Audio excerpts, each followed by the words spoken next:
जय श्री कृष्ण दोस्तों। राधे राधे नमस्कार। मेरे प्रिय मित्रों, स्वागत है आप सभी मित्रों का हमारे चैनल पर। दोस्तों, एक बार सच्ची श्रद्धा से कमेंट पर जय महाकाल जरूर लिखें। बाबा महाकाल आप सभी मित्र बंधुओं पर अपनी कृपा दृष्टि हमेशा बनाए रखें। दोस्तों, माता लक्ष्मी चीन सागर में भगवान विष्णु के पैर दबा रही थी और पैर दबाते दबाते भगवान विष्णु से प्रश्न पूछती है कि प्रभु, कौन सा काम स्त्री अपने पति से पहले करना चाहती है और कौन सी चीज औरत अपने पति को मरते दम तक नहीं देती। फिर चाहे औरत को कितना भी खुश कर लो, वह अपने पीछे की एक चीज किसी भी मर्द को नहीं देती। दोस्तों, आज की यह रहस्यमय कहानी आपको बहुत कुछ सिखाने वाली है।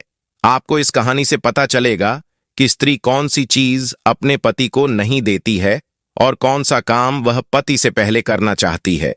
प्रिय दर्शक को आगे माता लक्ष्मी कहती है कि प्रभु, देखा जाए तो विवाह होने के बाद एक स्त्री पूर्ण रूप से पति को समर्पित हो जाती है और स्त्री की हर एक चीज पर पुरुष का अधिकार होता है और पुरुष की भी हर चीज पर स्त्री का अधिकार होता है।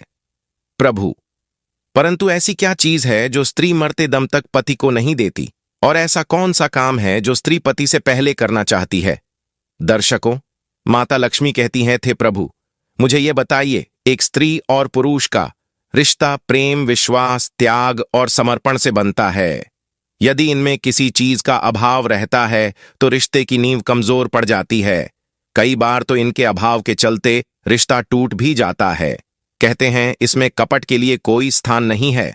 अगर स्त्री पुरुष के बीच कपट आ जाता है तो रिश्ता टूटने की कगार पर पहुंच जाता है, और जहां प्रेम और विश्वास होता है वही गृहस्थ जीवन खुशहाल होता है, और जहां झूठ और कपट का लेश मात्र भी अंश होता है वहां गृहस्थ जीवन का अल्लाह और क्लेशों से भरा होता है। वहां पति और पत्नी के रिश्तों में कोई मजबूती नहीं रहती।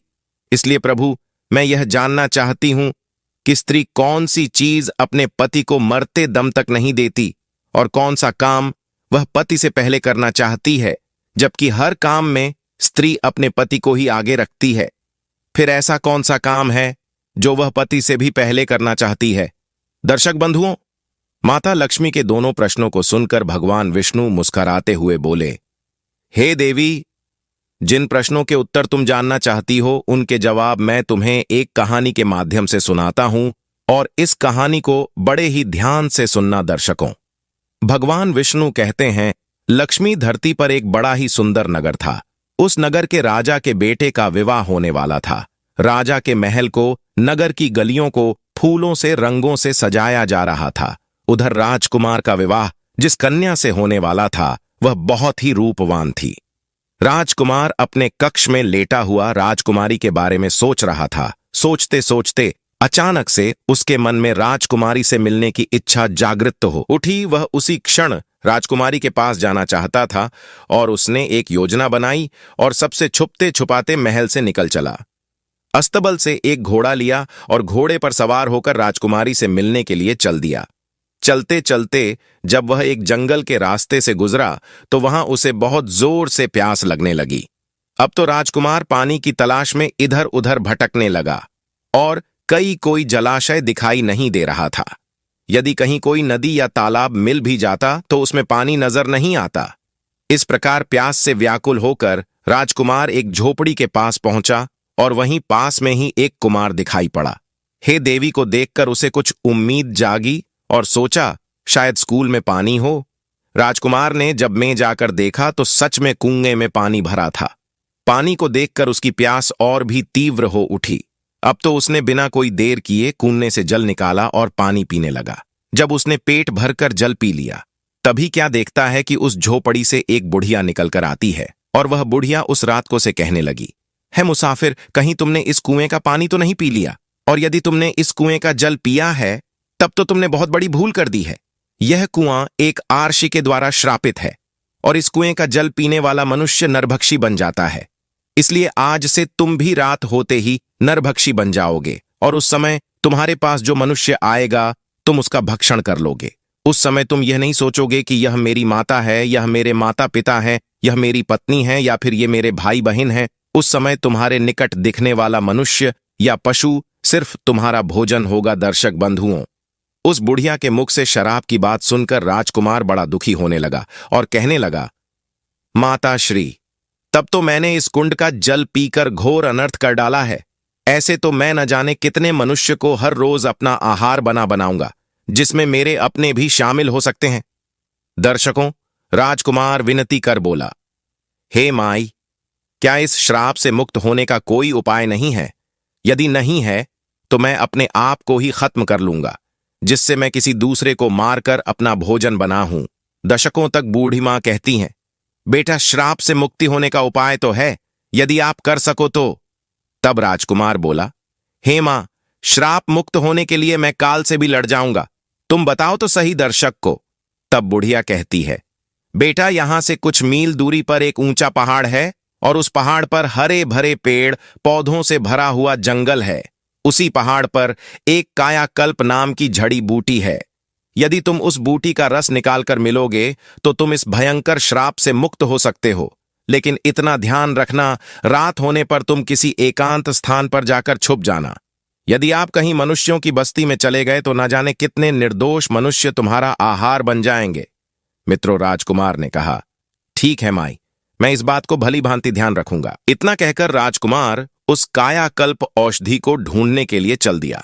दर्शकों, माता लक्ष्मी भगवान विष्णु से कहती हैं, प्रभु, समझ नहीं आ रहा कि आप मेरे प्रश्न का उत्तर किस प्रकार देने वाले हैं।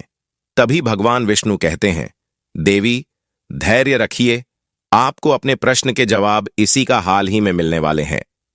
बस इस कहानी को ध्यान से सुनते जाइए। दर्शक बंधुओं, उधर वह राजकुमार बड़ा ही चिंतित होता हुआ उस पर्वत की ओर बढ़ता जा रहा था।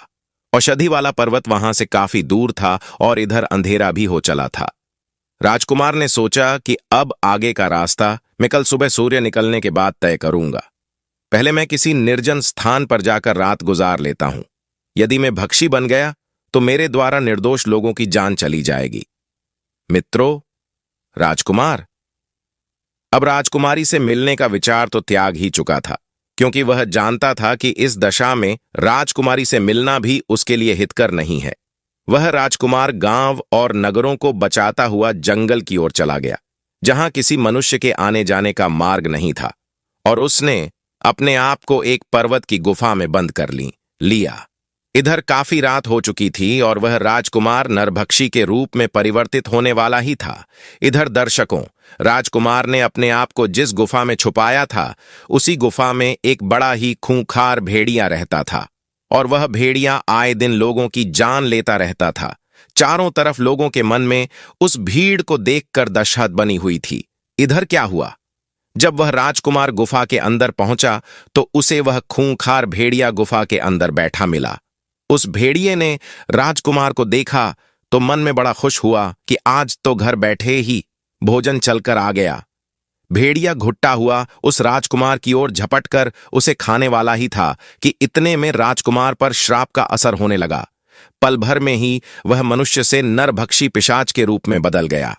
भेड़िया ने देखा कि यह तो कोई मुझसे भी अधिक खूंखार जानवर है, और वह एकदम से डर गया और अपने आप को छुपाने के लिए जगह ढूंढने लगा। नरभक्षी राजकुमार भी भेड़िया को देखकर उसके ऊपर टूट पड़ा, और थोड़ी ही देर में वह भेड़ी को मारकर खा जाता है।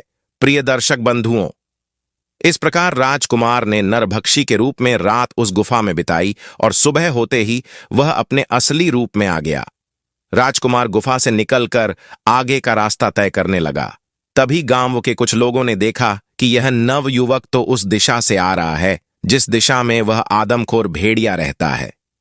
लोगों को उसे जीवित देखकर बड़ा आश्चर्य हुआ, और सब लोग पूछने लगे कि अरे भैया, तुम कौन हो और इधर कहां से आ रहे हो? इधर तो एक बड़ा ही खूंखार भेड़िया रहता है और जो लोगों को मारकर खा जाता है। तुम भला जीवित कैसे बचाएं? तब राजकुमार ने बताया, अरे भाई, मुझे किस बात का भय लगता? जिस भेड़िया की आप बात कर रहे हो वह तो उस गुफा के द्वार पर मरा पड़ा है और मैंने उसे मार डाला है। राजकुमार की बात सुनकर गांव वालों को बड़ा आश्चर्य हुआ, और वह सब इस बात की पड़ताल करने के लिए गुफा के पास गए तो देखा कि सचमुच वह भेड़िया मरा पड़ा था। यह देखकर लोगों के मन में भेड़िया को लेकर जो दशहत थी वह खत्म हो गई, और पूरे राज्य में इस बात की खबर फैल गई कि एक सामान्य पुरुष ने उस भेड़िए को मार डाला है।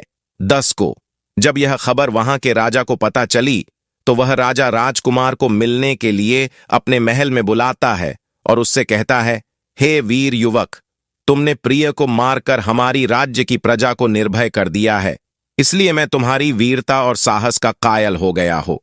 तुमने मुझे बहुत बड़ी प्रसन्नता दी है। इस खुशी में मैं तुम्हें एक उड़न खटोला भेंट करता हूं। यह उड़न खटोला तुम्हें पल भर में यहां से वहां पहुंचा सकता है।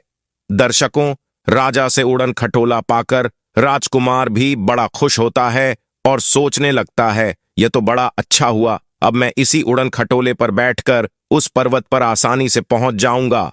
10 को राजकुमार ने वैसा ही किया। वह उस जादुई उड़न खटोले पर सवार हुआ और उस पर्वत पर जा पहुंचा। पहुंचकर उसने देखा कि वहां कायाकल्प नाम की अनेक जड़ी बूटियां चमक रही थीं और जो बार बार अपना रूप बदल रही थी। बूढ़ी मां ने उसे पहले ही बता दिया था कि जो बूटी अपना रंग रूप बदलती दिखाई दे, उसी का रस निकाल पी लेना। राजकुमार ने बिना समय गंवाए कायाकल्प बूटी का रस निकालकर पी लिया। क्योंकि इधर शाम होने वाली थी, राजकुमार अब निरोगी हो चुका था। और अब राजकुमार ने क्या किया कि वह उस खटोले पर बैठकर अपनी राजकुमारी के नगर को चला आया और वहां पहुंचकर वह अपनी राजकुमारी से मिलता है और राजकुमारी भी अपने राजकुमार से मिलकर बड़ा प्रश्न होती है। इधर राजकुमार ने अपने नगर में खबर भिजवा दी कि आप बारात लेकर आइए, मैं अपने ससुराल पहुंच चुका है। इधर राजकुमार की बारात आती है और अगले दिन उसका राजकुमारी के साथ बड़ी धूमधाम के साथ विवाह हो जाता है और वह अपने नगर को वापस लौट आते हैं। 10 को दोनों बड़े आनंद के साथ रहने लगते हैं और कुछ दिनों बाद राजकुमार के घर में एक पुत्र का जन्म होता है। पुत्र की खुशी में राज परिवार में जश्न मनाया गया, प्रजा में मिठाइयां बांटी गईं। इधर माता लक्ष्मी ने भगवान विष्णु से पूछा कि प्रभु, आपकी लीला मेरे समझ में नहीं आई। एक प्रश्न का उत्तर बताने के लिए आपने मुझे एक राजकुमार की पूरी कहानी सुना दी, लेकिन उत्तर अभी तक नहीं मिला। तब भगवान विष्णु कहते हैं, देवी, अब बहुत ही जल्द तुम्हारे प्रश्न का उत्तर मिलने वाला है। फिर क्या हुआ? एक दिन उस राजकुमार के राज्य पर शत्रु देश ने आक्रमण कर दिया। तब राजकुमार अपने दुश्मनों से लड़ने युद्ध में जाता है। उड़न खटोला की सहायता से उसने दुश्मन सेना को तो खदेड़ दिया, परंतु युद्ध में तीर लग जाने से उसकी भी जान चली गई। जब राजकुमार की मृत्यु हो जाती है तो सब लोग उसे अर्थी पर रखकर ले जाने लगे। उसकी पत्नी वहीं खड़ी होकर रोती बिलखती दहाड़े मार रही थी। राजकुमार के सभी परिवारजनों से कंधा दे रहे थे और उसे श्मशान की ओर ले जा रहे थे। भगवान विष्णु ने बताया कि लक्ष्मी, यह वही चीज है जो स्त्री अपने पति को नहीं दे सकती और पति तो स्त्री को दे सकता है। हमारे धर्म की यही परंपरा है। पति के मरने के बाद स्त्रियों से कंधा नहीं दे सकती और न ही उसे श्मशान में साथ ले जा सकता है। दर्शक को भगवान विष्णु कहते हैं, लक्ष्मी, तुम्हारा दूसरा प्रश्न था कि स्त्री कौन सा काम पति से पहले करना चाहती है, तो इसका उत्तर सुन सुहागन। स्त्री यह कामना करती है कि उसकी मृत्यु उसके पति से पहले हो जाए, जिससे उसका पति उसे कंधा दे सके और उसे मुख्य अग्नि दे सके और उसका कारण हो सके। वैसे भी पति के मरने के बाद स्त्री का जीवन शून्य हो जाता है। पति के बिना उसका जीवन जीवन नहीं रहता। कहते हैं, पति के बिना एक स्त्री की कोई भी गति नहीं है। एक पुरुष के बिना स्त्री का जीवन बड़ा ही कष्टकारी है। वह नारियां बड़ी भाग्यशाली होती हैं जिन्हें पति से पहले मृत्यु प्राप्त हो जाती है और पति के हाथों अंतिम संस्कार होने का सौभाग्य प्राप्त होता है। मित्रों, आपको यह कहानी कैसी लगी? कृपया हमें कमेंट करके जरूर बताएं। यदि आपको कहानी पसंद आई हो तो एक बार सच्ची श्रद्धा से कमेंट पर जय माता लक्ष्मी, जय श्री नारायण जरूर लिखें।